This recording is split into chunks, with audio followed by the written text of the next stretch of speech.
Om Sadashiva Samarambam Shankaracharya Madhyamam Asmadhyacharya Paryantam Vande Guru Paramparam Ishwaro Guratmechi Murtibeda Vibhagne Vyomavda Vyapta Dehaya Dakshinamurchaye Namaha Sarva Vedanta Siddhanta Gocharan Tama Gocharam Govindam Paramanandam Satguru Pranatoshmaham Om Shanti Shanti Shanti Om.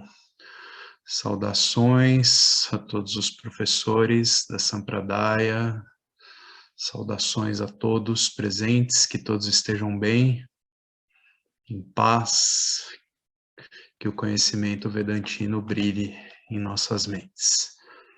Então, a gente estava ali, né, desdobrando sobre aquela visão aterradora para o Arjuna no momento, né, em que Krishna se apresenta como aquela visão de seu Vishvarupa, Ishvara em sua totalidade, né? E aí a gente ia começar a falar que quais são os tipos de emoções ali, né, que surgem para Arjuna com essa visão aterrorizante, né? Então, aqui está sendo dito, né, onde paramos, que Arjuna obtém essa visão e passa por 3 tipos de emoções ao ver o Vishvarupa Darshana, né? Então, esse momento em que Krishna se revela para Arjuna em sua totalidade, né? Então, a primeira emoção é essa que a gente denomina, que é denominada como Ascharyan. Então, seria uma emoção de surpresa, de maravilhamento, né? E aí, Sumi descreve aqui que o oceano é uma maravilha, por exemplo. As cataratas do Niágara, embora sejam apenas água a cair, né, também é uma outra maravilha, a gente fica estupefato vendo, né, esses espetáculos da natureza.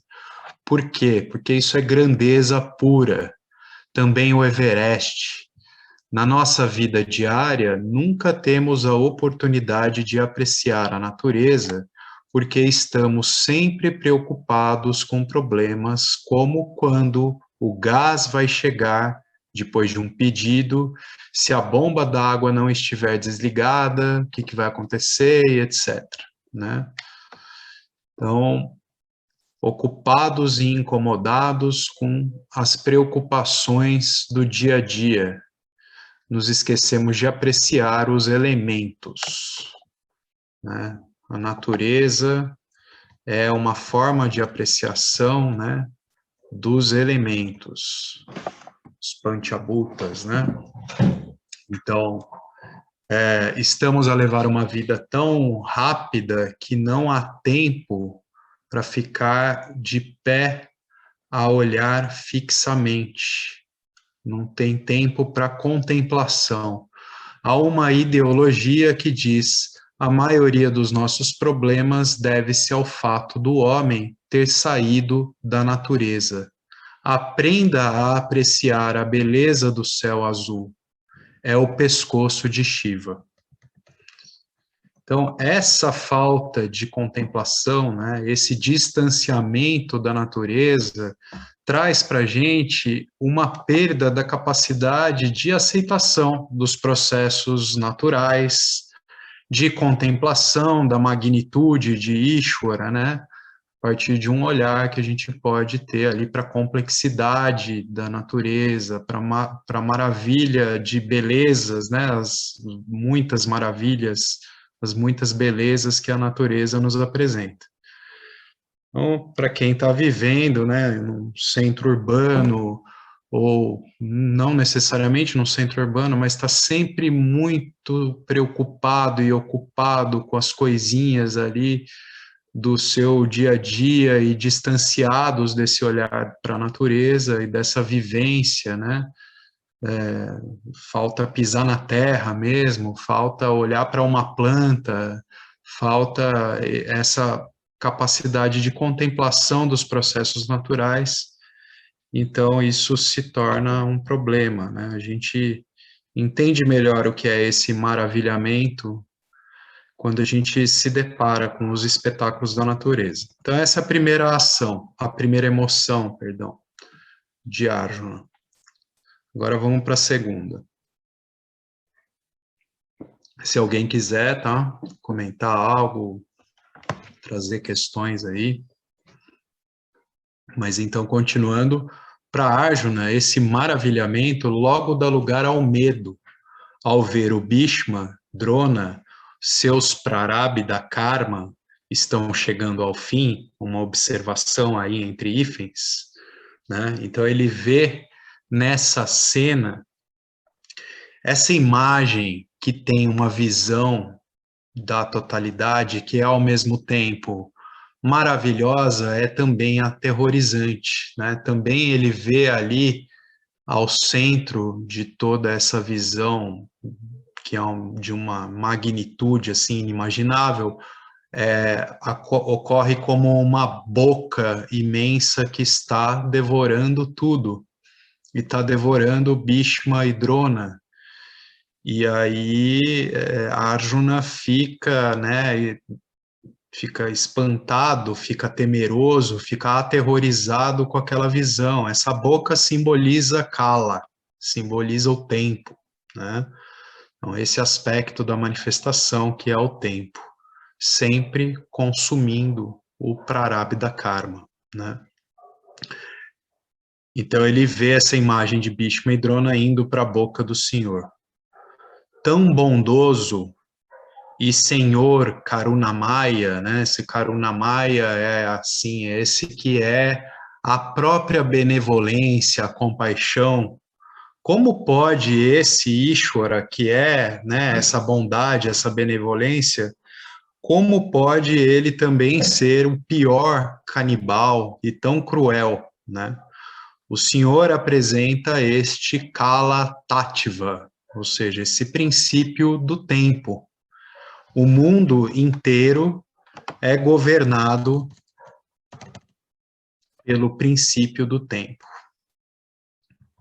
Só Kala é responsável por Srishti, a manifestação, né? Aquilo que é a criação. O tempo é responsável por aquilo que surge, por aquilo que se manifesta e também pelo laya, pela dissolução, pelo fim, pelo encerramento, pelo colapso. Nós apreciamos o Senhor como Brahma, o Srishtikarta, né? Aquele que produz a manifestação. A gente aprecia, é muito fácil a gente ter essa apreciação de Deus como esse que manifestou toda essa maravilha que é esse universo, que é esse mundo, mas a gente dificilmente vai ter essa mesma apreciação para o seu aspecto laya, né? O aspecto da dissolução.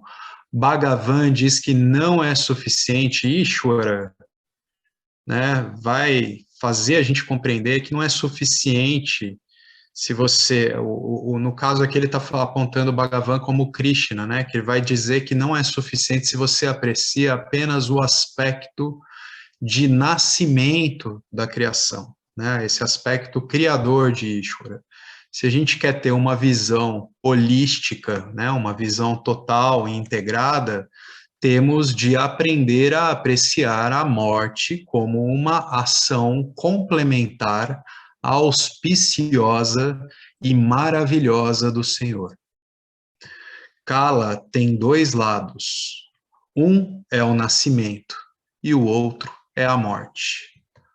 Um Vishvarupa Bhakti, ou seja, aquele que pratica a devoção dentro dessa compreensão de Ishvara em sua totalidade, ele nunca deve criticar a velhice e a morte. A boca do Senhor é Kala Tattva. Ela engole tudo. Shristi, Stihi, que é o aspecto intermediário entre o Shristi e o Laya, que é aquilo que é a manutenção, né? O período em que as coisas duram, existem, em que se transformam, né? Então, o período desde manifestação, manutenção e dissolução. Shristi, Shti, Ishtihi e Laya. Pessoal que estuda sânscrito aqui, se quiser colocar a maneira correta de pronunciar, tá? Eu agradeço. Então, nunca critique a velhice e a morte. Na individualidade, a morte é vista como uma grande tragédia. Mas da totalidade, a morte é uma bênção. Então, na individualidade, a morte se torna, a partir da nossa plataforma individual de compreensão, a morte é uma tragédia. Mas quando a gente parte de uma compreensão ampliada, uma compreensão integrada que envolve o todo, a morte é algo benevolente, é algo auspicioso, né? Perdi a parte do texto que eu estou aqui. A morte é vista, a morte é uma bênção, ok? Então, é apenas quando uma geração se vai que a outra nasce, porque a vida é um processo cíclico. E aí entra um verso aqui, eu vi que é o verso 27 do capítulo 11, eu vou então colocar aqui para tocar, como a gente costuma fazer. E aí, no áudio que eu tenho aqui, é um bloco que está o verso 27 junto com o 26 com o 27. Então, mais ou menos na metade do tempo aí que vocês vão ver esse trecho que está aqui no texto, tá?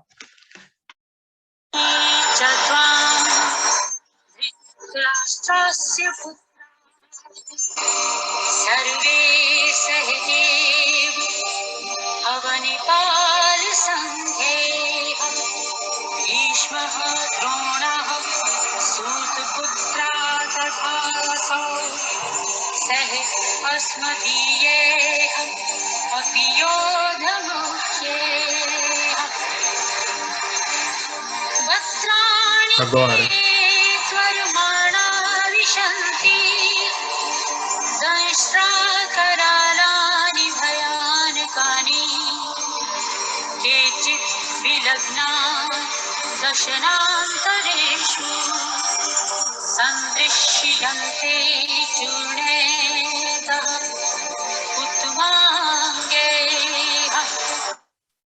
Ok. Então aqui Arjuna vê, né, esse momento que Arjuna vê Kala, né, esse aspecto do tempo engolindo tudo. Todas as pessoas estão correndo para a boca do Senhor. A única diferença é que algumas estão mais próximas e outras mais distantes na fila. Alguns entraram na boca, outros ficaram presos entre os dentes e alguns são engolidos. Arjuna perde a sua objetividade quando vê o Senhor esmagar e comer algumas pessoas. Então, ele fica aterrorizado com essa cena. No momento em que a individualidade começa, a morte torna-se Bain-Kara. Então, esse cara, uma causa de temor, Bain. Imagine se a morte é abolida, ou Yama Dharmaraja, né? E o senhor Yama, Deus da morte, entra em greve. Qual será a condição? A lei da conservação do universo não permite que isso aconteça, pois tudo nesse mundo é cíclico. Uma geração tem de partir para a próxima geração vir. Quando uma planta morre, torna-se um fertilizante para a geração seguinte. A morte não é amangalam, uma notícia ruim, É uma notícia auspiciosa na medida que a morte abre o caminho para a geração seguinte. Arjuna fica assustado quando vê o Bhishma e o Drona entrarem na boca de Kala. Só um instantinho, pessoal, fechar aqui.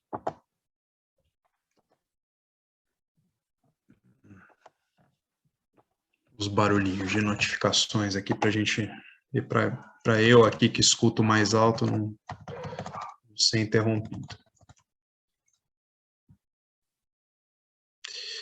Então, o Arjuna, ele fica assustado especificamente quando ele vê o Bhishma e o Drona entrarem na boca de Kala. Não é claro, a cena toda é aterrorizante, mas no momento em que ele vê esses especificamente, né, sendo devorados ali pelo tempo, né, então, como Swamiji fala que ele não se importa que outros morram, não há um envolvimento emocional como ele tem com Bhishma e Drona. Mas aí ele não é capaz de aceitar a separação de Bhishma e Drona por quem ele tem um tremendo apego, né? Então, nesse momento, ele fica muito aturdido e confuso mentalmente e emocionalmente com essa visão. Por conseguinte, o maravilhamento dá lugar ao medo. Então, aquilo que era antes uma visão que para ele foi de puro maravilhamento, deu lugar a essa visão aterrorizante, amedrontadora para Arjuna. Então, Arjuna levanta uma questão. Krishna, eu pensava em ti como Dayamurti, Karuna Sagara, né, esse que é benevolente, que é majestoso. Você é tão maravilhoso, tão amável, mas vendo isso, você parece ser o pior canibal. Você parece gostar de comer. Você parece ser cruel.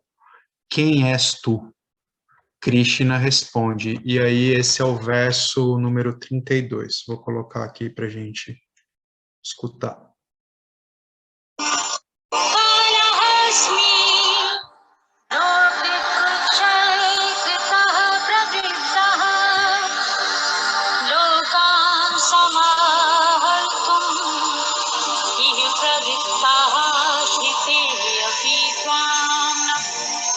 भविष्यन्ति सर्वे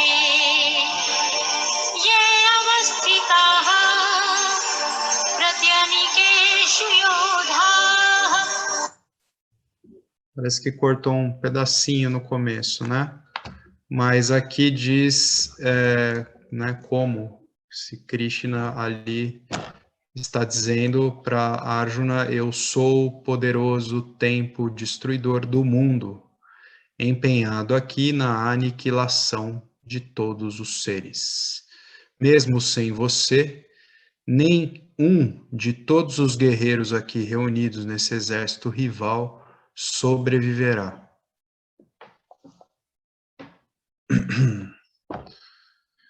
O Senhor é o Kala Tattvan, que é responsável tanto pelo nascimento como pela morte.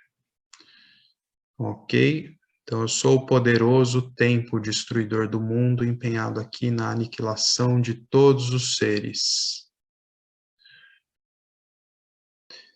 Então, o Senhor é esse aspecto do tempo, esse atributo, esse princípio do tempo, o Kala Tattva. Ele é responsável, portanto, tanto pelo nascimento como pela morte.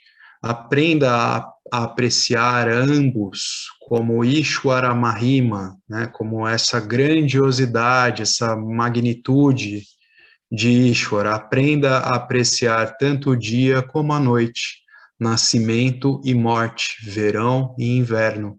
Veja tudo como Ishwara Mahima. Nunca se queixe de nada. E aí Krishna diz no verso 33, então vou colocar aqui para a gente escutar.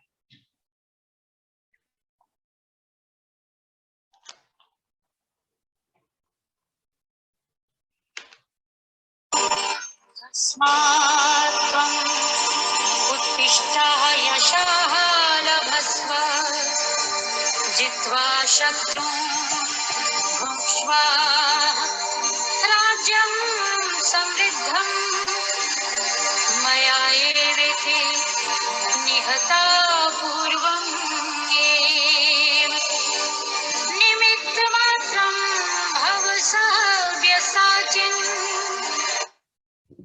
Então aqui Krishna está dizendo, Arjuna, o Prarabdha Karma de todo o povo acabou, né? Então, aquela situação ali no campo de Kshetra, né? No campo de Kuru, perdão, no Kurukshetra. Então, aquela situação de conflito, ela está prestes a se encerrar. Então, ele está ali anunciando, chega a hora da morte de Drona e Bhishma, Karna e de todos os Kauravas.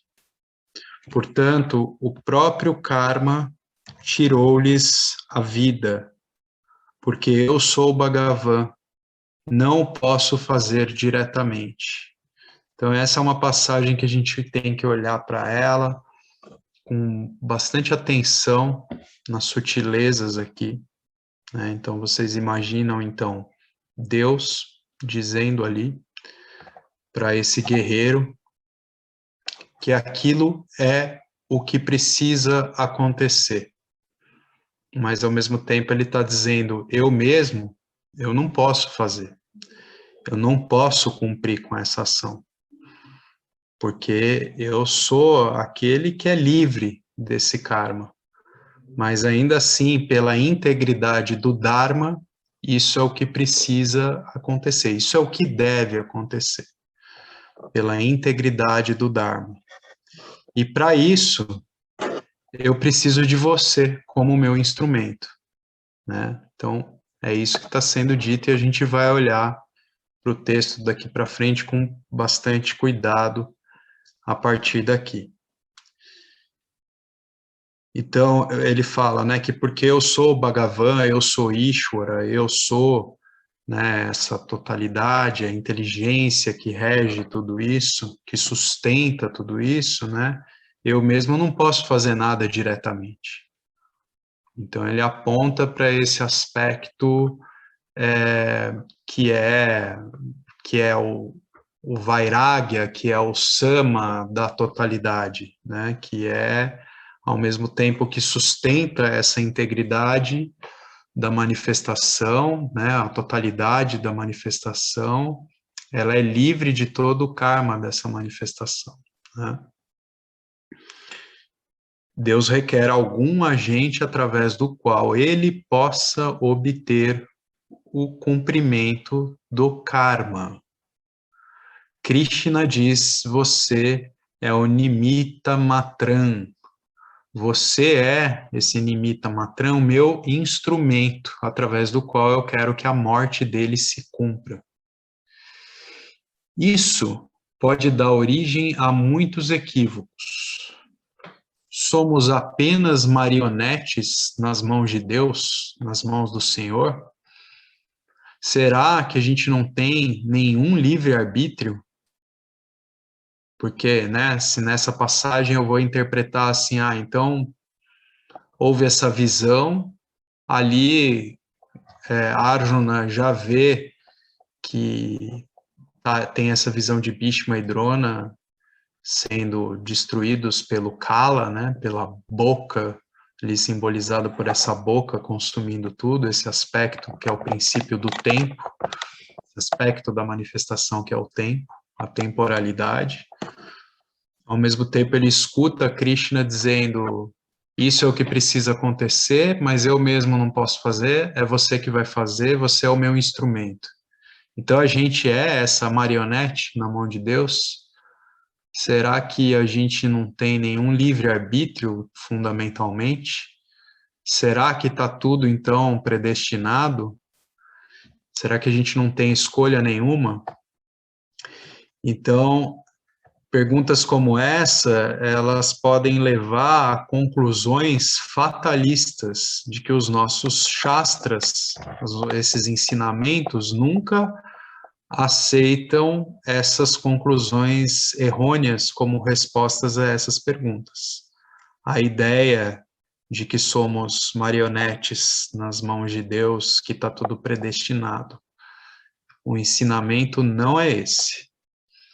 Pelo contrário, todo Shastra, toda a escritura, ela se baseia no livre arbítrio e, por isso, todos os objetivos humanos são chamados de Purusharthas.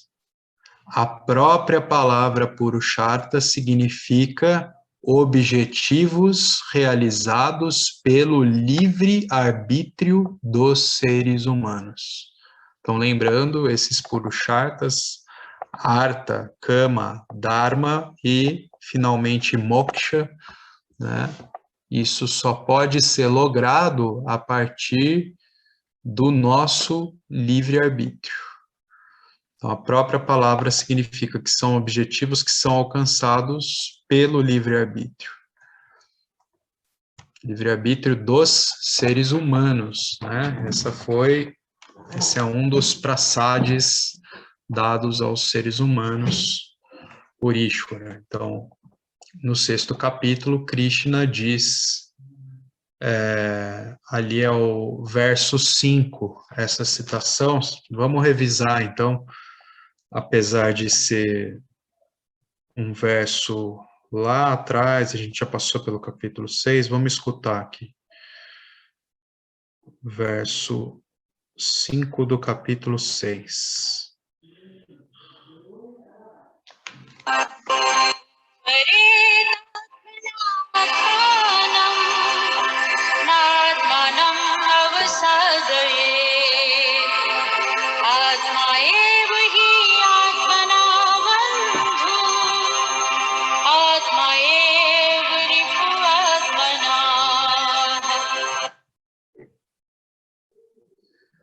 Arjuna, tu és responsável pelo teu crescimento, tu és responsável pela tua destruição.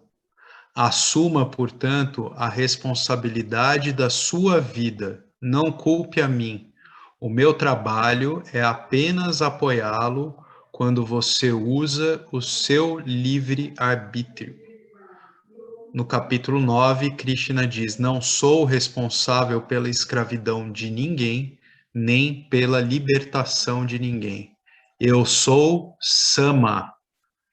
Esse Sama a gente já viu algumas vezes, né? Aquilo que representa a equanimidade, aquilo que é indiferenciado, mas aqui está sendo muito mais, o significado é muito mais apontando para aquilo que é indiferente, imparcial, né? Então, Ishvara é um sustentador de toda a manifestação e é o regente a partir de uma inteligência que rege o todo, mas que se coloca como leis. Não está ali presente, predestinando o destino de cada indivíduo. Ele estabelece as leis. E aí, a partir das leis, toda a manifestação, ela se autorregula. Ok? Então, não sou responsável pela escravidão de ninguém, nem pela libertação de ninguém. Eu sou Sama, sou imparcial para com todos. Então, Ishvara é esse que é livre de todo karma, né? Vou voltar um pouquinho aqui, deixa eu ver se tem mais algum comentário que eu poderia fazer. Assuma, portanto, a responsabilidade da sua vida.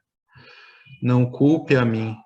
O meu trabalho é apenas apoiá-lo quando você usa o seu livre-arbítrio. Então, veja só.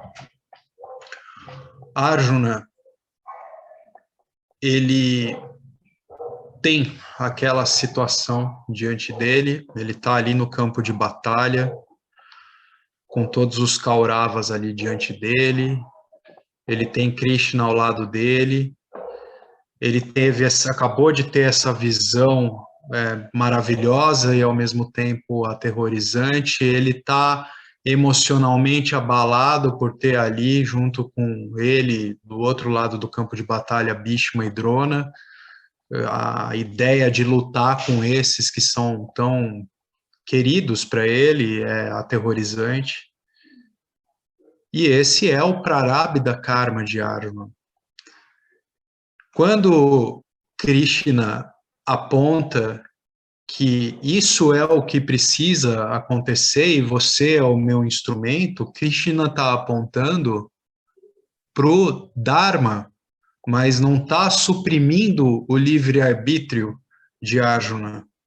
Arjuna poderia muito bem ficar só com a hesitação dele e fugir para a floresta e acabar com aquela história e deixar os Kauravas tomarem conta de tudo, mas ele fez a escolha de estar ali atento às palavras de Krishna, de se render, né, o Saranagati, ele se rendeu às palavras de Krishna, ele disse, me ensine, e ele está ali, né, teimando com algumas coisas, ele tem uma dificuldade de assimilação por um bom tempo, porque aquela situação é emocionalmente muito impactante para ele, mas tudo isso é o livre-arbítrio de Arjuna que está, né, direcionando ele nessa situação.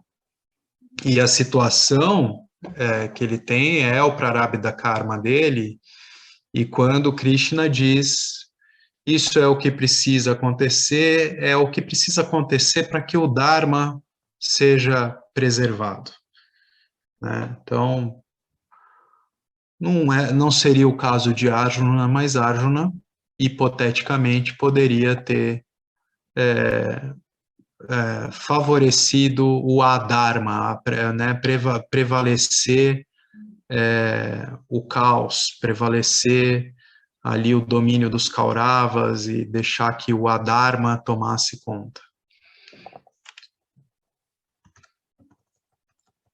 Portanto, se esse Purushartha não for aceito e se dissermos que somos instrumentos do Senhor, então isso conduzirá a muitas falácias e problemas. Então, se esse Purushartha, esse livre-arbítrio aqui, né? Porque como a gente viu, a tradução para Purushartha não é simplesmente aqueles objetivos de todo ser humano que envolve, né, uma busca primeiro por segurança, por prazeres, pela virtude, né, o Dharma, e finalmente, né, e fundamentalmente, a busca toda é por liberdade, uma liberdade que posteriormente o ser humano vai compreender como uma liberdade pelo conhecimento de quem ele realmente é. Mas todo esse Purushartha é a busca desses objetivos a partir do seu livre-arbítrio. Então, se isso não for aceito e a gente diz que está tudo predestinado, isso vai conduzir a muitas falácias e problemas. Antes da gente partir para o próximo parágrafo, alguém quer comentar algo, trazer algo, perguntar, comentar? Então, se Bhagavan é o único responsável por todas as nossas ações, então ele é Karta. Então, é como se Ishvara fosse o Karta, aquele que é o fazedor, e nós não somos de todo Karta, dentro dessa lógica invertida. Se a gente é apenas marionete, né? Então, pois somos apenas Karana. Karana a gente coloca aqui como um instrumento, né? Aquilo que é uma causa material para que toda ação, conforme os ragas e diveshas de Ishvara, né? Colocando aqui entre aspas, porque a gente está falando de uma inversão, né? Então, ali nessa inversão, a gente é a marionete, e aí tudo sendo feito conforme as vontades de Ishvara, e a gente servindo apenas como um instrumento. Então, se é assim, todo o karma pala na forma de punya, papa, também deveria, né, ser todos os frutos das ações não seriam nossos, seriam de Ishvara, a gente é apenas marionete.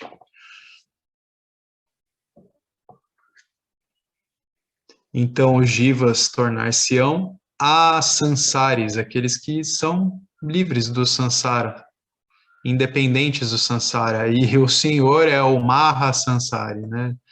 Ishvara, nesse caso, seria o grande sansari. Quando tem um acidente, o condutor é castigado, e não a scooter, aquelas motinhas, né? Usam muito lá na Índia. Então, a culpa não é da motinho, a culpa é do condutor, é o condutor que é castigado. Aí, se a gente for aplicar isso nessa mesma lógica, se somos apenas instrumentos, né, aí a gente aplica então essa lógica. Então, o fruto de toda ação é de Ishvara, e aí é Ishvara que deve sofrer todos os castigos. Então, fica óbvio a inversão disso tudo, a gente não pode negar o intelecto, esse budi, né, esse atributo, essa faculdade das nossas mentes, que faz com que a gente possa deliberar sobre nossas ações.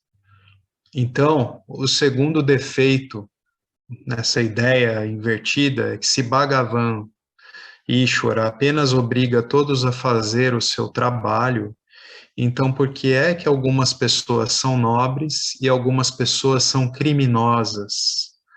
Não posso dizer que esse é o meu karma, porque eu já não sou o karta nesse caso, eu não sou aquele que, como indivíduo, produz ações. Eu não sou responsável por nenhum karma.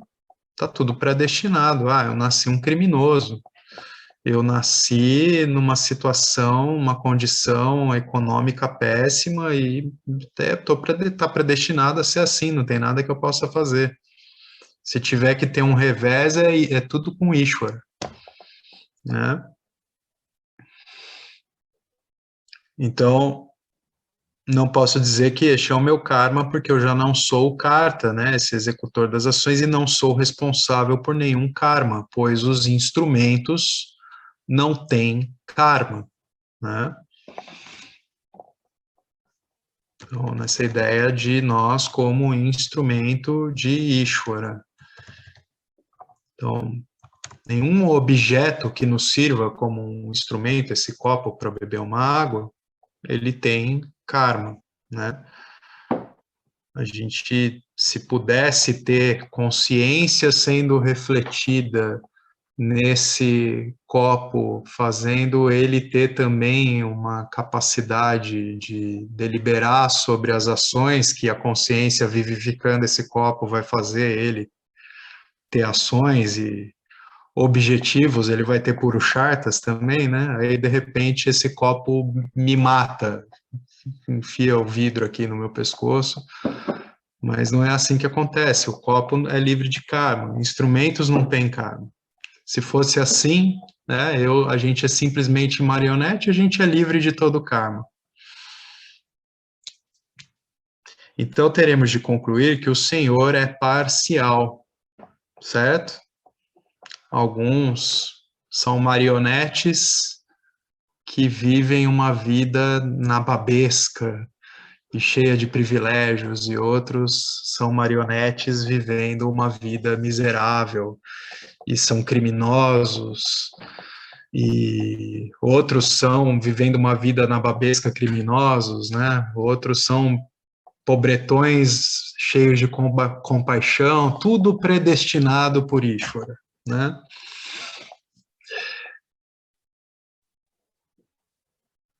Onde quer que haja sofrimento, quem deve remover o sofrimento?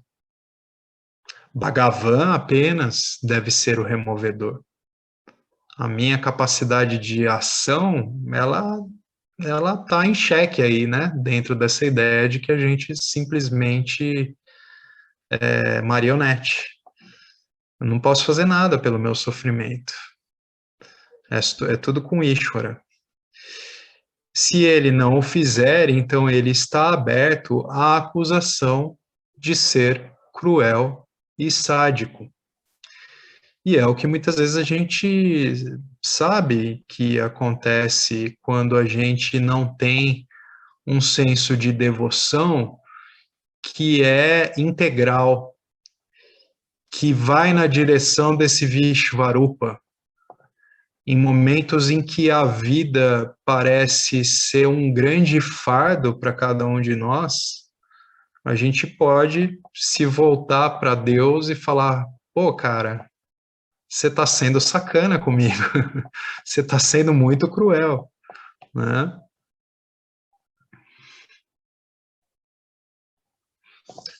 Pois só Deus é responsável, peraí só um pouquinho, pois só Deus é responsável pelas diferenças, né? Então todos esses contrastes é tudo porque Deus quer, mas a visão mais apropriada de Ishvara, como chamamos aqui Deus, essa inteligência que rege o todo, é que Ishvara é Brahman associado com esse Maya Shakti, fazendo se prevalecer como essa inteligência pura que vai estabelecer leis para uma integridade harmônica, onde ele manifesta Jagati e os Jivas, os indivíduos, Jagati, o mundo, os Jivas recebem esse poder, essa capacidade de escolha, de deliberar sobre as suas ações.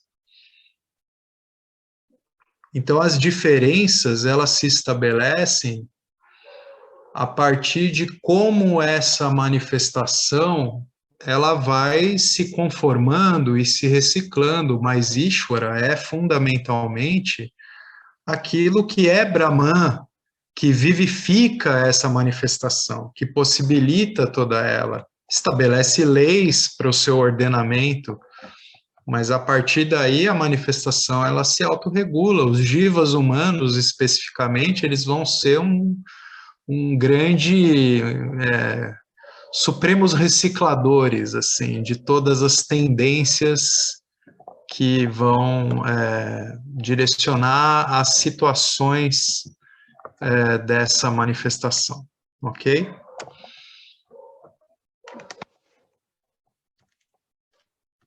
Alguma questão, pessoal, sobre tudo isso que eu estou falando? Vocês concordam? Alguém discorda? E aí? O pessoal está quieto hoje, ninguém está participando.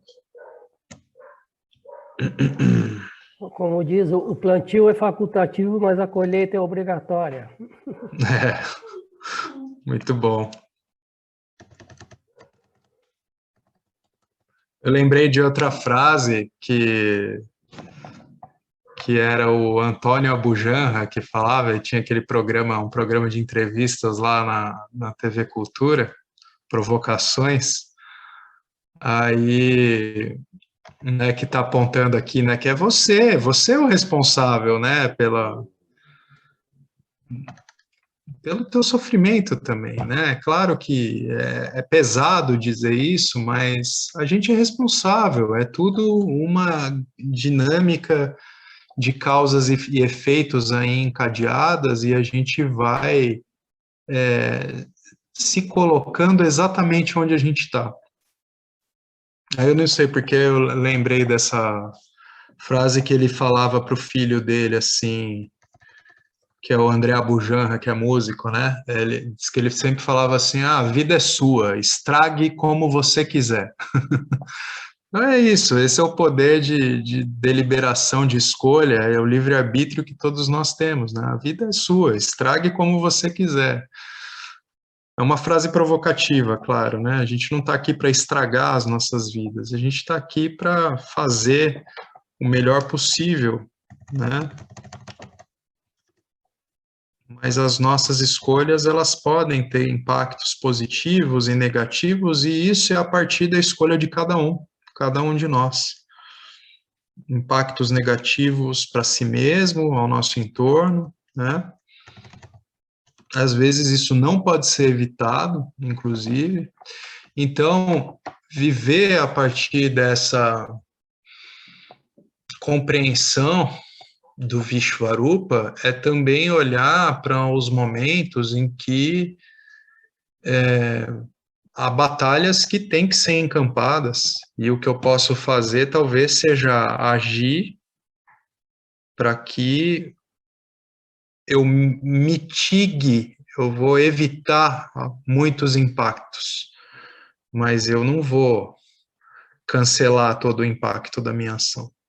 Às vezes a gente precisa agir de uma forma veemente, às vezes a gente precisa mostrar os dentes, não é verdade?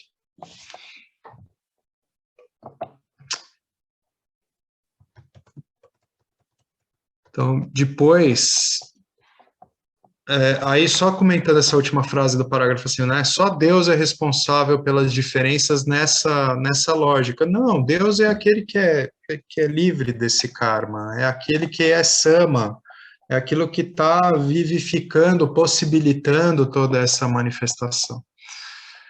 Parágrafo seguinte, depois tem outro defeito nessa ideia aí.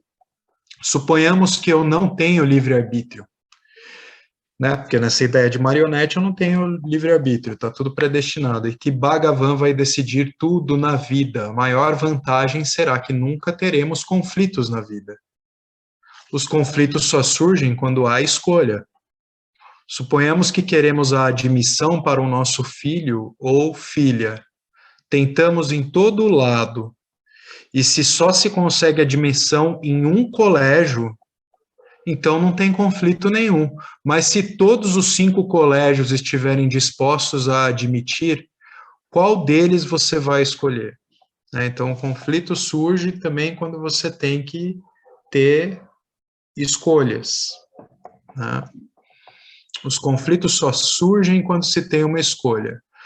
Mas todos os dias temos conflitos, e isso indica a presença de livre-arbítrio, né? Todo dia surgem escolhas para a gente fazer, e aí isso é o que causa conflitos.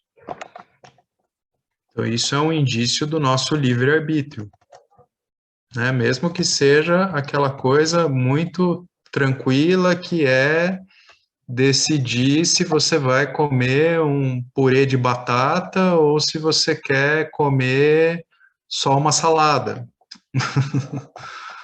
Então,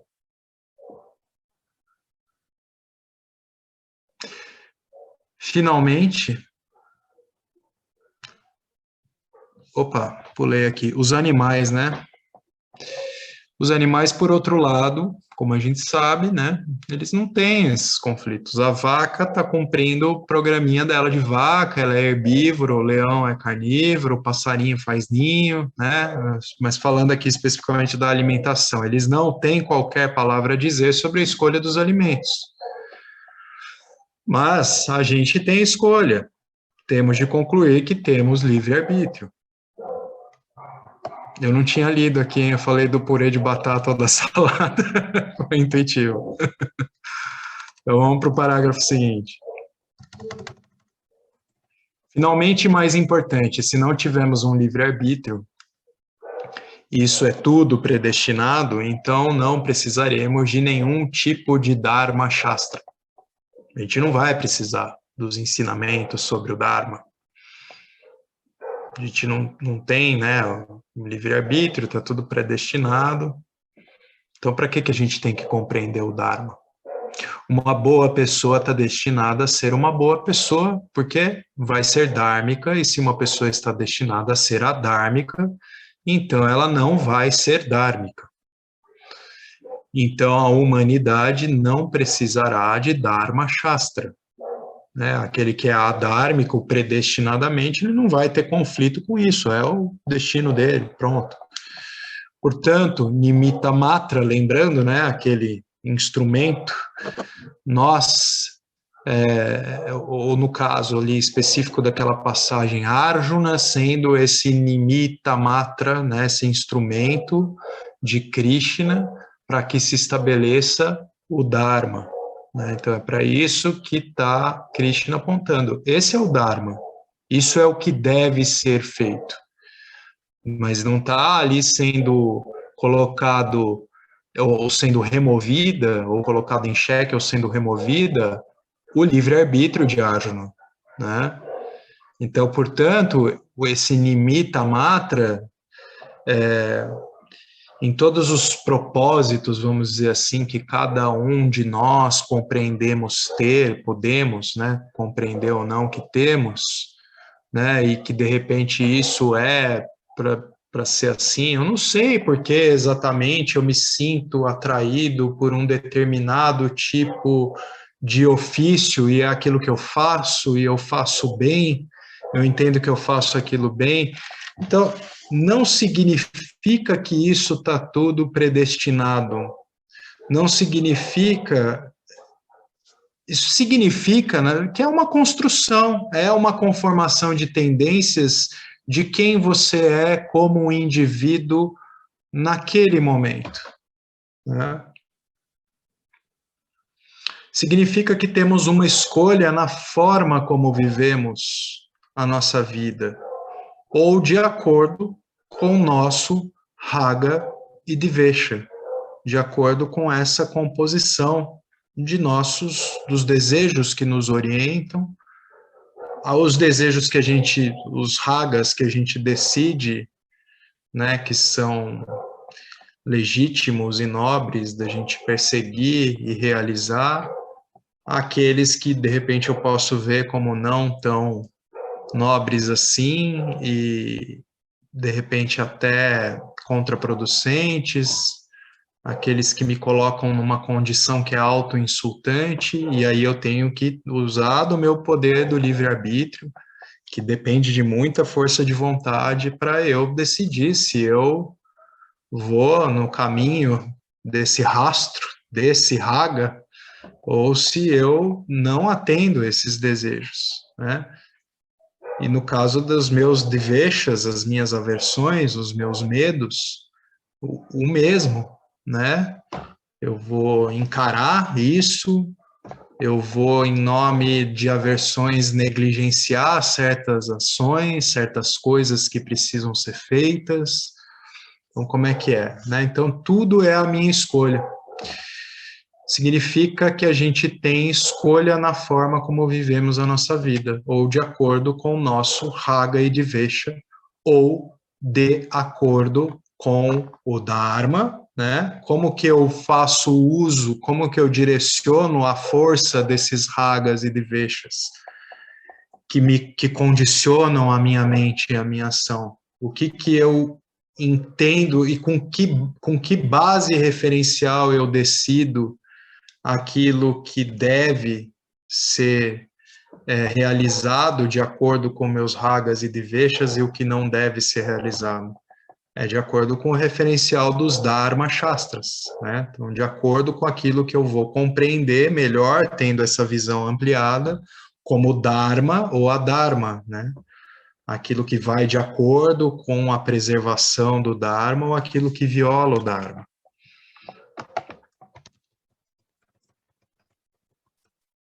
Antes da gente partir para o próximo parágrafo, alguém quer comentar algo? Fazer alguma questão? Eu quero. Oi, Beta. Eu fico pensando assim, né, o quanto, enquanto a gente ouve que nós somos responsáveis, né, por aquilo que fazemos ali, como tá, mas ao mesmo tempo tem também aquele conhecimento de que não somos o fazedor no sentido de controlar todos os fatores no momento em que a gente está fazendo algo, então o produto daquilo que a gente vai colher, ele é uma soma além daquilo que a gente também decide como livre-arbítrio, né? Tô olhando para isso ao mesmo tempo, né? Porque tem isso também, né? Não é um simples responsável no sentido que o que eu fizer é o que eu vou obter, né? Eu Exato. vou viver a vida que eu desejo. Né? Eu posso fazer algumas ações essas ações estando alinhadas com o campo e com os inúmeros fatores podem dar resultado X, Y, Z. E aí que eu tô lembrando disso, né? Porque Sim. é impactante, assim, né? Esse texto hoje está bem forte, assim, né? Denso. Dessa discussão sobre até que ponto somos também responsáveis. Né? Sim, ótima colocação, Beto. E daí a gente pode olhar para o fazedor. O senso de ser o fazedor, né, que pode nos colocar numa condição complicada, né? Se eu uso dessa compreensão também para, né, entendendo que então o que eu quero tem que ser e ponto final. Então, no momento que foi colocado no texto, né, a ideia dessa inversão, né, então é para apontar, Ishvara, ele é o desprovido do karma, fundamentalmente ele é a carta. Ele possibilita todo esse campo de ações, né? A gente, como indivíduo, é o karma pala a partir do momento em que nós, tendo esse poder de deliberar sobre as nossas ações, de fazer escolhas, né, eu vou ter resultados das minhas ações. Agora, o campo em que esses resultados eles vão ser estabelecidos, ele está num ordenamento muito além dos meus ragas e deveshas, das minhas vontades individuais, dos meus quereres e não quereres. Mas a gente tem que olhar para essa responsabilidade que temos, sim, né? Sobretudo aqui é pertinente fazer isso, porque passagens assim, quando mal interpretadas, né? Elas levam as pessoas a acreditarem que, de fato, existem vertentes, inclusive, que vão, né, colocar Ishvara como esse que é o quem decide, faz e acontece, e eu sou mesmo, está tudo predestinado, né? Então eu preciso compreender que não, que eu como indivíduo, enquanto indivíduo e tendo esse poder de escolha e de decisão, eu sou responsável, né? Se eu bebo álcool todos os dias, não é Ishvara que vai ter cirrose, né? E eu não faço isso porque está predestinado por Ishvara. Né? Mas no que diz respeito à minha ação individual, eu tenho que compreender que está tudo num ordenamento de uma imensidão de fatores. Agora, compreender que fundamentalmente eu não sou o fazedor, aí isso já é algo que vai para um outro momento de entendimento que como é que eu vou dizer isso que eu queria dizer? Aí a gente já está indo para um outro momento de entendimento que é mais profundo, né, da autoinvestigação, do Atma Vichara que a gente vai fazer no Vedanta até ter essa compreensão de si, onde o ego ele está com esse senso de ser o fazedor muito mais resolvido, isso não está ali mais se estabelecendo para o sujeito como uma luta de forças. Você entende esse ego agora como algo que é funcional, que tem um funcionamento basal necessário para você transitar no mundo, mas você sabe que você é fundamentalmente aquele que é subjacente, né, a esse ego, à própria mente, ao próprio intelecto. E esse senso de ser o fazedor, ele então está muito aplacado, né? Senão também, senão a gente vai para um outro campo de equívocos, né? Que envolve o indivíduo achar que ele tem que ser livre da ação, em todos os sentidos. Aí vai para o outro campo de equívocos, que é ele querer se isolar numa caverna, como se isso fosse sinônimo dele estar livre de toda ação, o único meio para que ele possa se ver livre dessa identidade secundária, né, desse senso de ser o fazedor que ainda é tão forte para ele. Então, eu preciso, para eu estar livre, eu tenho que estar livre disso, eu vou me isolar, eu vou me retirar, eu vou ser só a consciência, vou entrar num samadhi. Então, são momentos em que é preciso a gente apontar para as coisas de uma maneira ou de outra, né, para evitar equívocos, né? Aqui no caso, dentro dessa ideia de que alguns podem entender que quando Krishna aponta para Arjuna dizendo, olha, você aqui é o meu instrumento e é isso que tem que acontecer, né? Então, preciso olhar para isso com cuidado. Mas obrigado pelo teu, eu sei que eu ampliei bastante o que você trouxe, Betânia, mas obrigado. É importante a gente fazer lapidar isso tudo, né? E aí, pessoal, alguém mais? Eu tô vendo Oi, Henrique, eu tô vendo o chat agora, só um instantinho, deixa eu ler aqui. Então, o Marcelo escreveu que a Arjuna obtém essa visão e passa por 3 tipos. Isso lá no começo, né, onde a gente parou no texto. A Mari escreveu, somos responsáveis de acordo com o nosso grau de consciência. É isso, o mais importante é a intenção com que agimos. Você quer abrir o microfone para falar um pouco sobre isso, Mari? Eu vou olhar de novo para a pergunta da Mari. Se somos responsáveis de acordo com o nosso grau de consciência. A gente é responsável pela nossa capacidade de tomar decisões. Se você... Tá muito baixo o microfone, então deixa. Então, se você está atuando no mundo como quase como um funcionamento basal reativo de qualquer outra criatura não humana, estímulo e resposta, ou seja, aquilo que é capturado do que surge para você nem passa por um processamento a nível intelectual, você simplesmente reage, né? Mesmo assim, você não é irresponsável, né? Você não está livre da responsabilidade. Você está livre porque você você sabe que você está numa condição humana e que você deveria buscar uma condição de mais clareza de reflexão sobre as circunstâncias para que você possa reagir. De uma maneira ou de outra, a gente está sempre agindo de uma maneira que é condicionada, né? Mas a gente tem escolhas, e por termos escolhas é que a gente se torna responsável por aquilo que a gente escolhe. É simplesmente isso.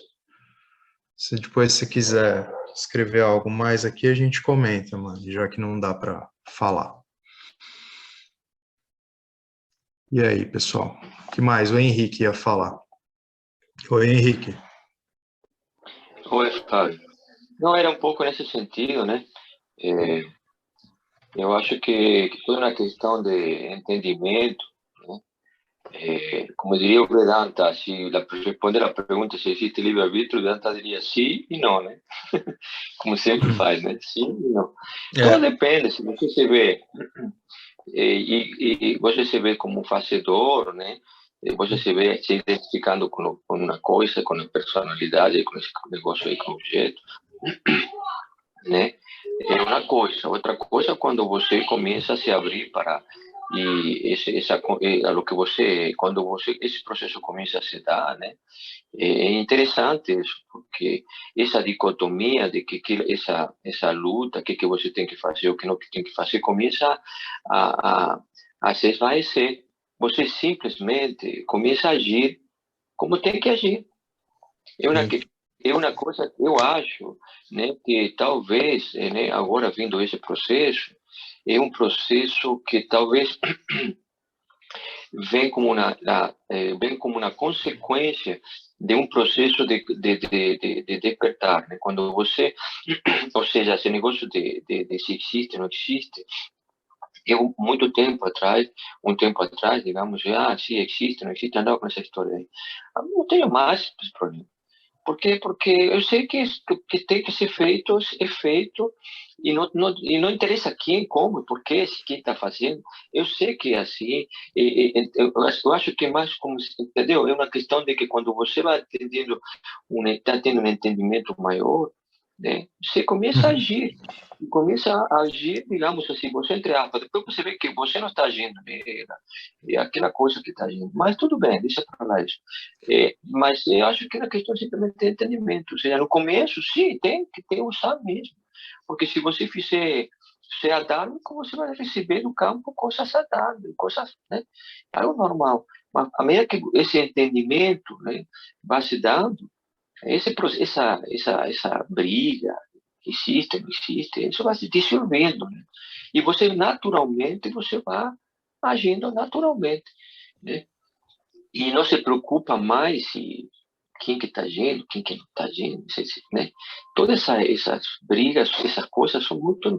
Você percebe, tudo isso faz parte da mente, né? Esse negócio, né? E aí você vai Ok. aceitando, né? Isso aí. Uhum. Então,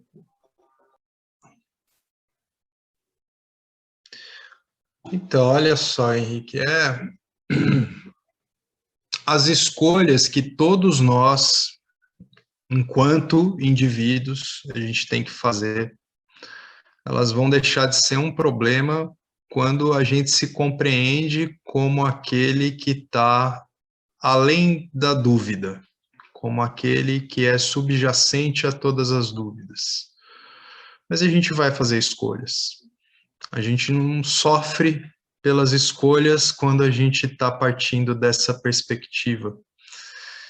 Mas a gente, né, sempre vai ter, enquanto indivíduos, escolhas a serem feitas. É isso. não, sim, eu concordo, mas eu acho que o conflito da tomada de escolha vai acabando. Isso é o que eu queria colocar. Sim, sim, é isso que eu estou dizendo. Esse conflito de que está certo, que está errado, vai diminuindo, vai se exaurindo. Isso é o que eu queria. A escolha continua, certamente, você vai fazendo, Uhum. mas eu acho que esse conflito que traz agonia para essa personalidade, ele vai se dissolvendo. Isso que está. Você já não tem mais dúvidas, tem cada vez menos dúvidas. Sim. Isso é o que eu queria. É isso. As dúvidas surgem, as escolhas aparecem para serem feitas, né? Mas cada vez mais, quando você está assentado no firme alicerce de quem você é, de fato, como essa luz da consciência que todos somos, se compreende, né? Assentado nessa compreensão. Você olha, então, para o seu entorno, para o seu cotidiano, para o seu dia a dia com muito mais clareza, ao mesmo tempo toma as decisões com muito mais tranquilidade, sabendo-se daquele que é livre, fundamentalmente, e independente de todo esse campo de ações. Você sabe, olha para ele, olha para esse entorno com mais clareza, mas você sabe da sua natureza livre e independente, então você está partindo para a ação a partir dessa compreensão de que eu sou esse princípio sempre presente, que é o imutável, que é inabalável e que é sempre presente, né? Então, a gente está falando aqui de autoconhecimento mesmo, como aquilo que chega ao ponto de ser assimilado de tal modo que encerra o conflito pelas escolhas, pelas dúvidas, encerra o temor à morte, né? E você vai viver e vai continuar fazendo aquilo que precisa ser feito, né? Antes do autoconhecimento, carrega tijolos, e após o autoconhecimento, carrega tijolos. Fábio. E aí, Fala, Alex? tudo bem? Como é que Boa tá, noite, camarada? boa noite, pessoal, tudo bom? Boa noite. Fábio, com relação a essa questão, o que está bem claro para mim é que a gente sofre por ignorância. Uhum. Né? A gente sofre porque não conhecemos a nossa verdadeira identidade. Perfeito. Uma vez que a gente saiba dessa identidade, a gente realmente percebe essa identidade como a carta. Uhum. Ela não é um fazedor, ela não está buscando frutos, porque ela basta a si mesma. Isso. Agora, existe algo que tem que complementar isso, né? Que aí o Vedanta entra habilmente com as duas dimensões da realidade.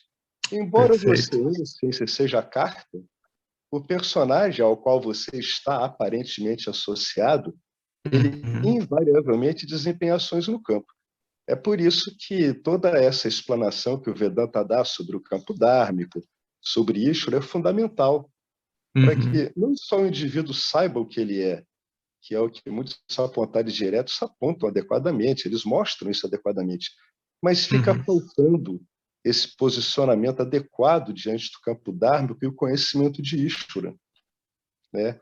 E é esse Sim, conhecimento que orienta o indivíduo a ter uma vida mais dármica. Como eu preciso. vejo. Então, o ensino ele tem que ser completo, né? É o que Krishna insiste no Bhagavad Gita, né? É o conhecedor do campo e o campo, porque Isso. é como se nós vivêssemos uma vida simultânea.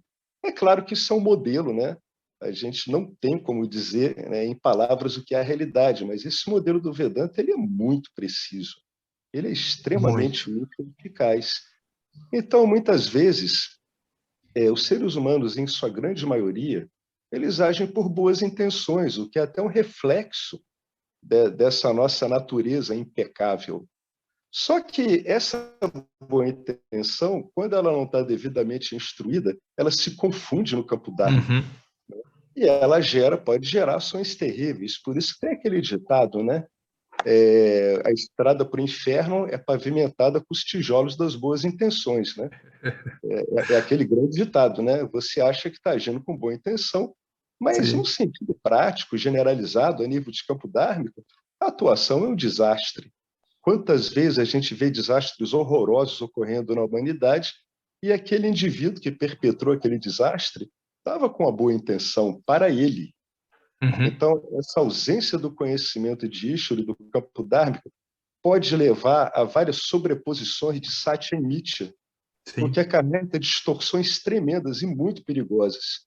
Então, a gente tem que ter um pouco de cuidado ao lidar com o que eu considero minhas boas intenções e proceder conforme o ensino preconiza, ou seja, você avalia a tua estrutura, né, de tomada de decisões mental e vê se ela está de acordo com o ensino do Vedanta ou não. Essa é a saída que o Shastra dá, né? É uma Sim. saída bastante eficaz, porque, pelo que eu estou vendo, meu amigo, as escrituras são impecáveis mesmo. São muito precisas, né, Alex? Depois de 5, 6 anos de alegrias e bordoadas, eu vi, meu Deus, é escritura mesmo. São perfeitas, viu? É Perfeitas, muita magníficas. precisão, né? Como essas escrituras são maravilhosas, elas realmente são a palavra do operador do sistema, né? Para mim, isso está óbvio. Ishvara mesmo, é a palavra de Ishvara, só que tem que ser adequadamente interpretado, né? Então, precisa realmente de um auxílio para que o próprio condicionamento da pessoa não apanhe o ensinamento de Ishvara, o Sim. ensinamento do Dharma Field, e não confunda, né, com as projeções egóicas que ela está fazendo. É o que eu tinha para falar sobre isso. É uma questão muito delicada essa, viu? Queria que você participasse mais vezes, Alex. Obrigado pelas palavras aí, com apontamentos precisos. Eu que agradeço, mas é que dessa vez eu consegui juntar coisa para falar. Na maior parte das vezes eu fico ouvindo mesmo. Eu ainda estou em digestão vedântica.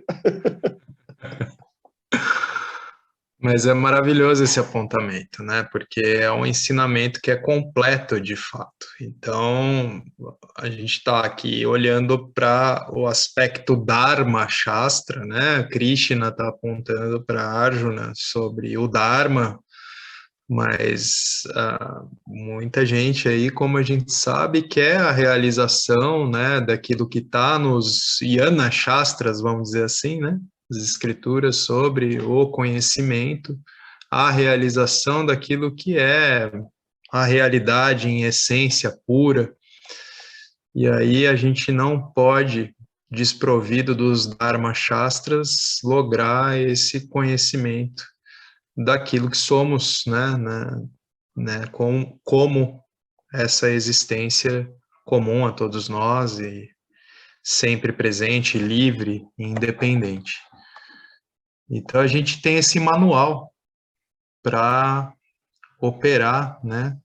Tem esse mapa preciso assim para a gente ter êxito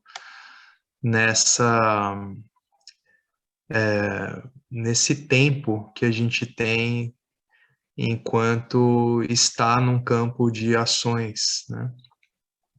Exatamente. Se eu fosse fazer uma analogia, né, com você apanhando uma trilha no mato e tentando se referenciar, eu diria que o Vedanta é uma carta altimétrica orientada por GPS. Por GPS de alta precisão. Fantástica.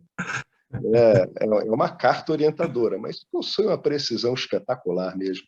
Quem Sim. vai aplicando, né, quem vai se dedicando, meditando, vê a profundidade desse tipo de abordagem. Muito bom, Alex. Obrigado aí pela fala inspirada também. Obrigado, meu amigo. Obrigado. Saudades aí de você, rapaz. Vamos bater um papo. Então, vamos ver onde paramos. Eu vou fazer um comentário aqui. E saudade dessa dupla junto, viu? Não só vocês dois estão com saudade um do outro, mas também a gente, né? Fábio também pode participar na quinta. Tô tão enroladão que eu me afastei do grupo, vocês perceberam, né? Mas o momento propício eu retomo. Eu tenho escutado o professor ali, à medida do possível, no novo projeto. Tá num turbilhão dármico, né, Fábio? Tô queimando todo o Prarabdha Karma de uma situação, do momento aí, de uma vez só. Então vamos celebrar, tá queimando, tá indo embora. Ainda bem, tá com estrutura para levar adiante, ótimo. Vamos que vamos. Valeu, Benta, obrigado pelo carinho. Valeu, querido. Então, a gente vai entrar nesse parágrafo que ele pergunta, então, o que significa o Nimitta Matram, né? Acho que é isso. Então, o que significa esse instrumento? Essa ideia de nós servindo como instrumento de Ishvara? Será que significa algo como a gente está servindo a vontade de Deus? Será que é isso, né? A gente já explorou um pouquinho para apontar, para ver que, né, não é bem por aí, né? Então, podemos sempre levar nossas vidas de acordo com nossa vontade, através de nosso Raga e Dvesha, ou levar uma vida de acordo com o Dharma. Então, não é nem de acordo só com a minha vontade, também não se trata da vontade de Deus, e eu sou um fantoche ali. A gente tem que compreender isso que é o Dharma e agir de acordo para a preservação desse Dharma, né?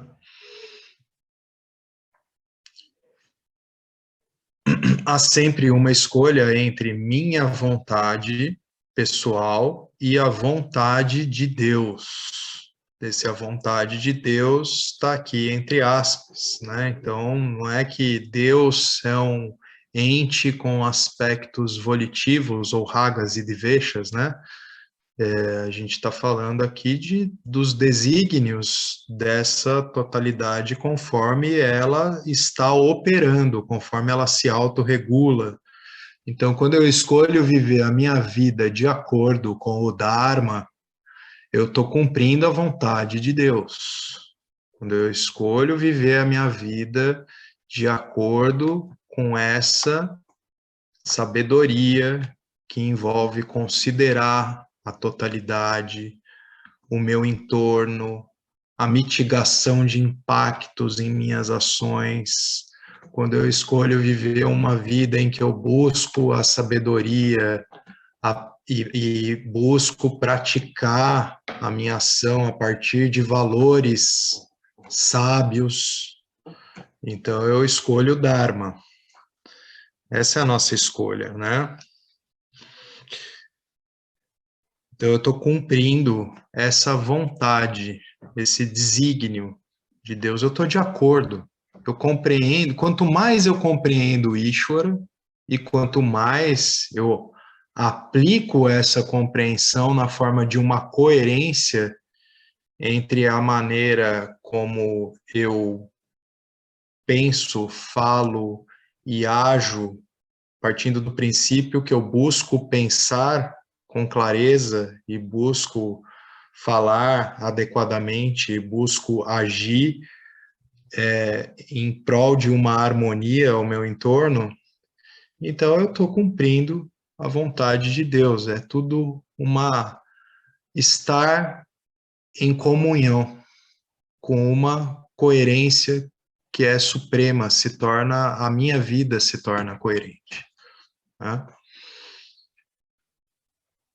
Então, há sempre uma escolha entre a minha vontade pessoal, a vontade de Deus. Quando eu escolho viver a minha vida de acordo com o Dharma, eu estou cumprindo esse desígnio, as vontades de Deus. Se Arjuna decide lutar de acordo com o Dharma, Arjuna está cumprindo a vontade de Deus. É ali, essa cena, Krishna dizendo, olha, Arjuna, isso é o que precisa acontecer para o Dharma ser preservado. Ele dá, inclusive, essa visão para Arjuna, onde tem ali aquilo que deve acontecer, né? Tá ali Bhishma e Drona sendo devorados pelo tempo. E você é um instrumento para que isso seja realizado. Aí, Arjuna tem uma escolha, né? Ele vai cumprir com esse Dharma ou não.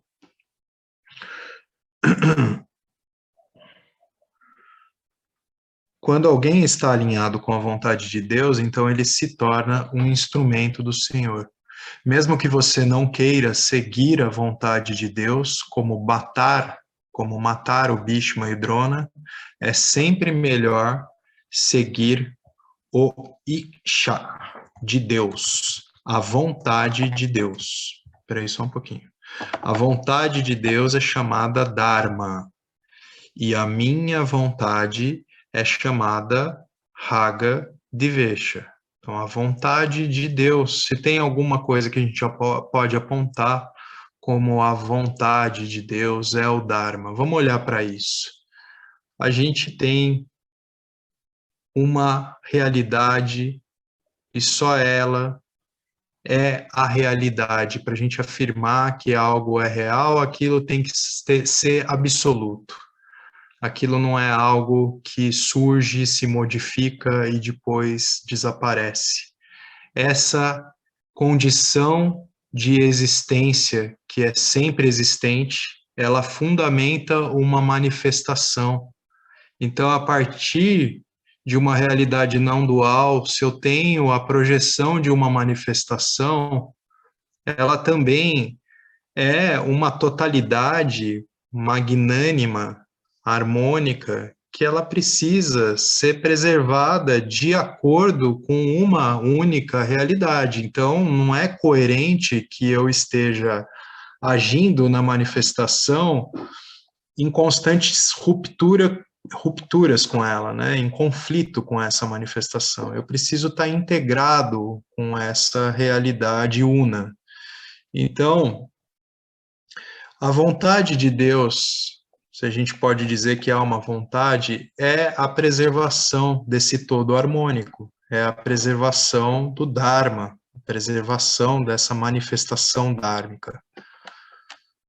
E a minha vontade é aquilo que é Raga e Dvesha, essa composição de desejos e aversões através dos quais eu sou condicionado através do qual eu crio aquele Agami Karma, o meu Prarabdha Karma, o Sanchita Karma. Eu estou retroalimentando esse condicionamento, estou estabelecendo o meu Prarabdha Karma a partir desses ragas e dveshas. Só que eu tenho que ter a capacidade de olhar para esse raga e dvesha e também fazer o meu poder de livre-arbítrio operar sobre isso, né? Se o meu raga e dvesha está de acordo com o Dharma, porque se ele não está, eu tenho a capacidade de escolha, certo? Então eu vou começar a operar para que ele esteja na direção para estar cada vez mais de acordo com esse Dharma. Mas se o meu raga dvesha está de acordo com o Dharma, então eu estou cumprindo o Dharma. Se o raga e dvesha é contra o Dharma, então eu deveria aprender a votar a favor do Dharma. Então eu tenho que estabelecer força de vontade para que eu possa direcionar, né, a minha ação, fazendo o quê? Portanto, neutralizando determinados ragas e dveshas para que a minha ação seja na direção do Dharma, cada vez mais coerente com esse Dharma, em prol do Dharma. Suponha que você adora se levantar às 8 da manhã, enquanto o Dharma diz que você deve acordar antes do nascer do sol. Então, aprenda a seguir isso dormindo bem cedo na noite. Mas se você naturalmente se levanta às 5 da manhã, então continue seguindo a sua vontade. Então, para esse que naturalmente se levanta às 5 da manhã, a gente está falando aqui de um preceito, tá? Dentro de um contexto também hindu, ok? Então, não se sintam mal aí quem não acorda às 5 da manhã, então. Mas aqui dentro desse Dharma, né, desse contexto, porque é cada, né, a gente pode olhar para o Dharma também em suas diferentes circunscrições, né? Então, por exemplo, quando eu vou para algum lugar onde eu tenho costumes, uma cultura muito diferente da minha, é bom que eu entenda qual é esse Dharma, para que eu haja de acordo com aquilo. Por quê? Porque dessa maneira eu não estou causando nenhum tipo de dano no meu entorno, nenhum tipo de constrangimento. Então, é interessante que você, quando você está dentro de uma cultura, você entende quais são os costumes, né? Aqui a gente está falando de um dharma específico, que seria, você tem que acordar, né, antes do sol nascer, isso é dhármico. Acordar às 8 da manhã já não é lá muito boa coisa. Então, você vai fazer como, se você quer começar a se orientar para estar de acordo com esse Dharma? Você vai começar a dormir mais cedo. Agora, se você tem essa tendência naturalmente a acordar às 5 da manhã, tá tudo beleza para você. Então, entre o seu Raga e Dvesha e o Dharma não vai ter conflito, se você tem essa tendência naturalmente. Se houver um conflito entre o seu Raga e Dvesha e o Dharma, então vá de acordo com a vontade de Deus.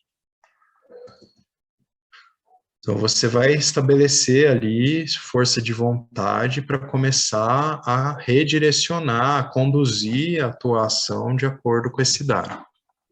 Isso é chamado de Nimitta Matra. Então, você está fazendo o quê? Você está pegando esse instrumento que você para estar, que serve para você estar de acordo, ou mais ou menos de acordo, ou totalmente em desacordo com o Dharma, e você vai começar a redirecionar, né? Você vai fazer uso desse instrumento para redirecionar a sua qualificação com o Dharma, ok? Deixa eu ver o que apareceu aqui. Entendi que o Dharma é agir sem deixar marcas pessoais. Eu não sei quem que escreveu aqui, apareceu Era. Se quiser abrir o microfone e falar um pouco, seria legal. Sou eu. Ah, ok. E aí, mudou de nome? É meu nome, é minhas iniciais. Ah, ok. Diga aí. Kali, também conhecido, lá na Índia ele é chamado de Kali. O, Oi? o Henrique? Não escutei, desculpa. Como que é? Lá na Kali. Índia. É porque Kali é era, né? Kali Yuga é era de ferro, né? Não é isso? Ah, sim, é. Os yugas são as eras, os yugas. Kali é um atributo, né, que tem relação com o tempo e aí vai ser simbolizado naquela o Kala, né, que é o tempo, e vai ser simbolizado na forma de uma deidade feminina, né, colocada numa forma demoníaca, né, mas que tem ser a sua funcionalidade, né, dentro de todos os lokas, né, que são pelos quais todos passamos, assim. Então, ela opera em campos muito abaixo desse desse Bhuva Loka nosso aqui, mas ela também vai servir para uma ascensão ao Brahma Loka. Enfim, aí tem toda a mitologia também que vai contar todas as histórias de Kali, enfim, toda aí para quem se interessa mais por isso, né? Mas é aquela forma feminina demoníaca segurando a cabeça cortada de um homem, assim, né? E todo mundo pode ver lá várias cabecinhas sendo usadas como colar, assim. Para quem quiser ler mais a respeito, acho que dá um Google aí e acha bastante coisa. Então, mas aí, Henrique, agir sem marcas pessoais. Comenta um pouco sobre isso que você colocou.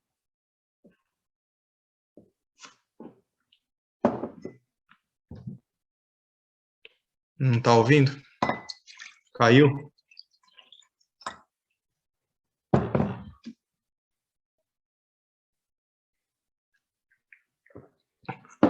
A gente age de fato, né, de acordo com o Dharma,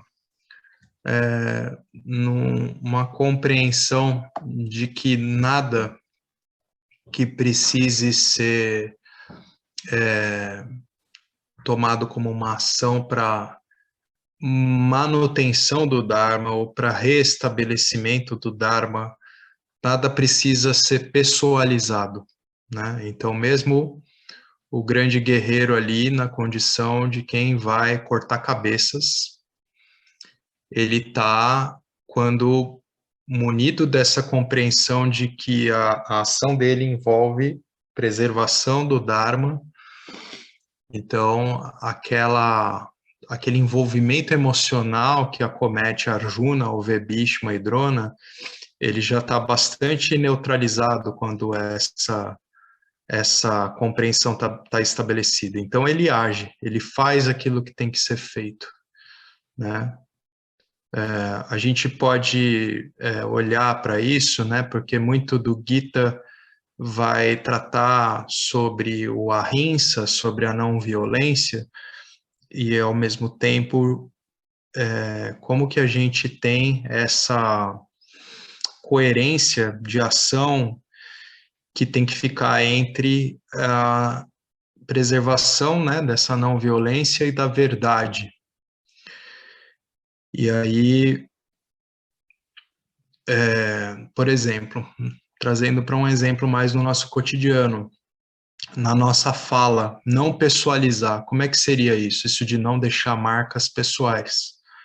Então, quando surgem conflitos, com uma certa maturidade, a gente entende que a fala ela precisa servir para apontar, de repente, aquilo que não está de acordo, que alguém está fazendo, mas sem que a colocação seja feita direcionada à pessoa em si, qualificando ela. Ah, você é isso, você é aquilo, você é um egoísta, um ser humano abjeto, olha o que você fez. Não, a gente vai falar da situação, daquilo que foi feito.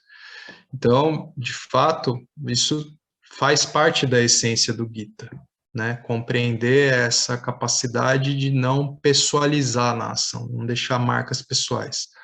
Não é sobre...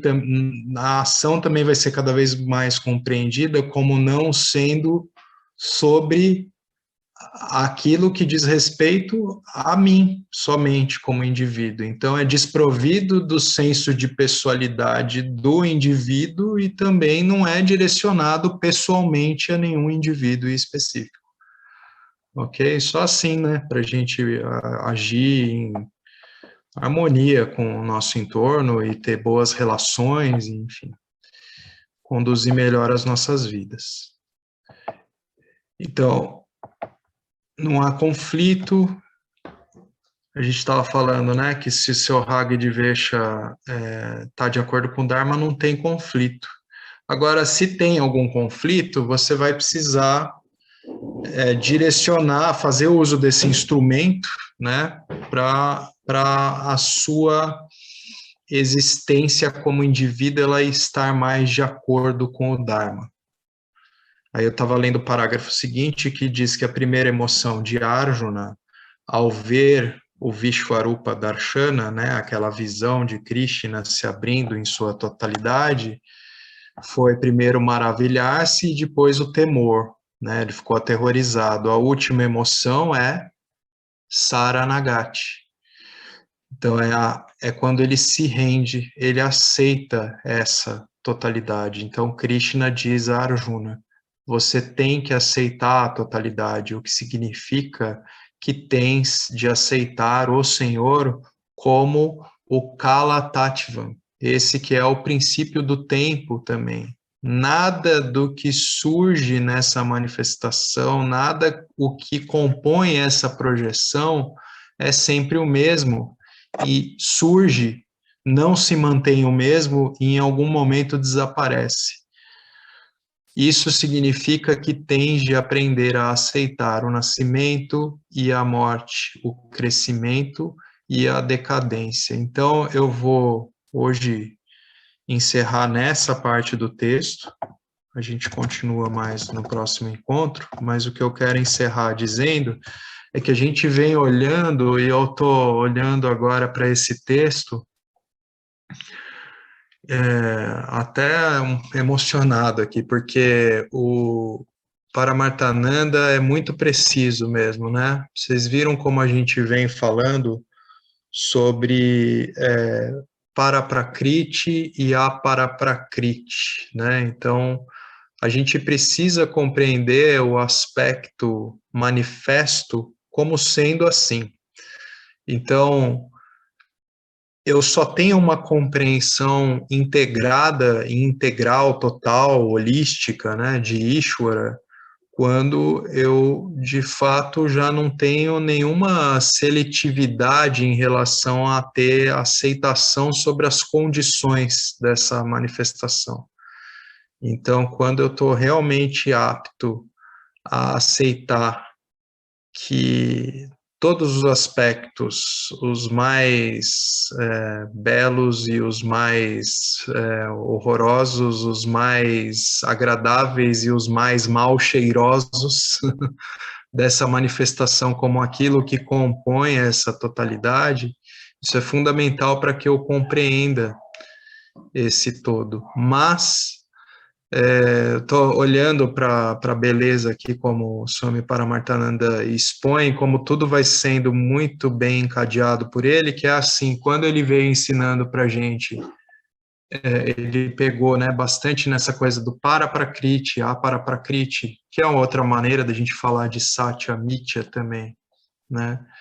Então a gente precisa aceitar a Mithya, né, esse aspecto de realidade aparente dessa existência que somos, na sua totalidade, para que eu compreenda a minha existência livre de tudo isso, mas que é a condição fundamental, essencial e sempre presente para que essa manifestação surja, né?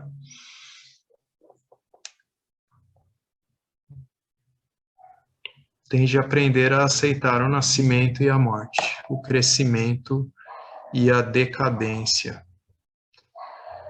Então é assim, pessoal, encerro por hoje, a gente continua o texto a partir desse parágrafo, próximo parágrafo, e gostaria de saber se alguém, antes de a gente encerrar, tem alguma pergunta, algum comentário.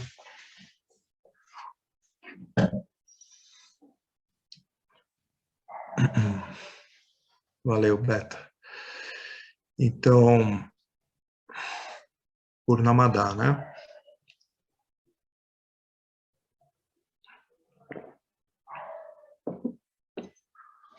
Om Purnamada Purnamidam Purnamudachyate Purnasya Purnamadaya Purnameva Vashishyate. Om Shanti Shanti Shanti. Boa noite a todos. Bom descanso para todos vocês.